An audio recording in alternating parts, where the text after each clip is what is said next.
On parle d'héritage féministe concernant Brigitte Bardot. Est-ce qu'on peut vraiment parler d'héritage féministe? Je vais être claire.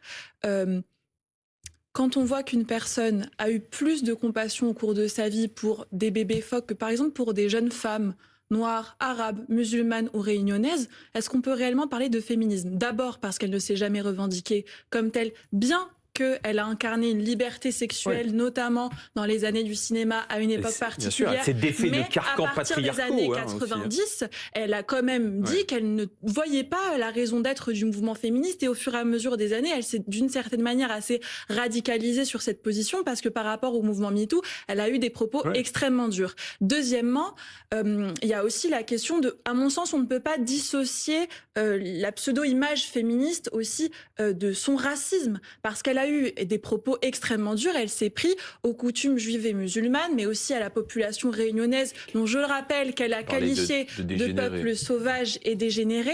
Et donc moi, je vais être par leur pratique, très... donc par moi, leur pratique, non, mais en fait, il n'y a pas de d'exclusion de jeter les pratique. Donc moi, je vais chiens être pour très nourrir les claire sur le requins fait ou pour qu'on ne appâter peut les pas requins. dissocier l'engagement féministe de l'engagement antiraciste, tout simplement. Mon féminisme, il inclut Donc ça aussi gomme, bien la protection des animaux qu'un engagement Ouais, antiraciste. Et donc, puisque vous vous souciez également de la question de est-ce que ma génération a assez de modèles de femmes émancipées, moi je pense que ma génération, elle en a énormément. Moi, je n'ai pas besoin il n'a de que choisir. faire de Brigitte Bardot. Non, Ouais. elle n'en a pas forcément que faire de Brigitte Bardot. Vous voyez, je pense que d'ailleurs, si elle a eu autant de succès sur la question de la libération sexuelle, c'est parce qu'en fait, elle a eu écho dans une période, ça a eu une résonance dans une période où en fait, les combats féministes étaient nombreux sur la question de l'IVG, sur la question du mouvement de libération. Elle l'a fait bien avant la loi Veil, de se positionner sur l'avortement, elle l'a fait bien avant la loi Veil. La figure de Brigitte Bardot, d'une certaine manière, c'est un sous-produit de ces mobilisations et de ces envies de l'époque et encore aujourd'hui. Elle n'était pas très MLF non plus. Bah oui, non mais elle l'a dit, moi je comprends pas la raison d'être du mouvement féministe. Donc surtout, ne vous inquiétez pas pour ma génération, on a beaucoup de modèles. Elle a avec son cœur, elle a peut-être dit des excès. Mais on parle de dégénérescence et de peuple sauvage avec son cœur. Je ne crois pas. Moi, il y a deux choses sur lesquelles j'aimerais vous répondre.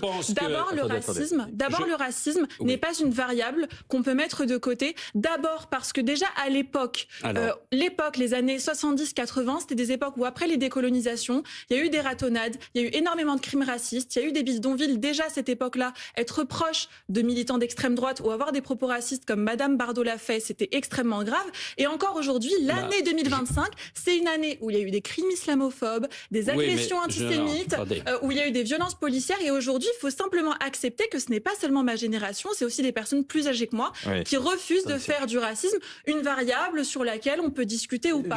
Tout simplement. Et en cela, moi, je ne me réjouis de la mort de personne. Je tenais juste à dire tout simplement, non mais j'ai pas de leçon de morale à recevoir, je tenais simplement à dire qu'aujourd'hui, on ne discute pas seulement de la mort de Brigitte Bardot, on discute de quel héritage est-ce qu'elle porte. Moi, je tenais à être claire sur le fait qu'un féminisme ne peut pas être raciste. Point à la ligne. Mais là,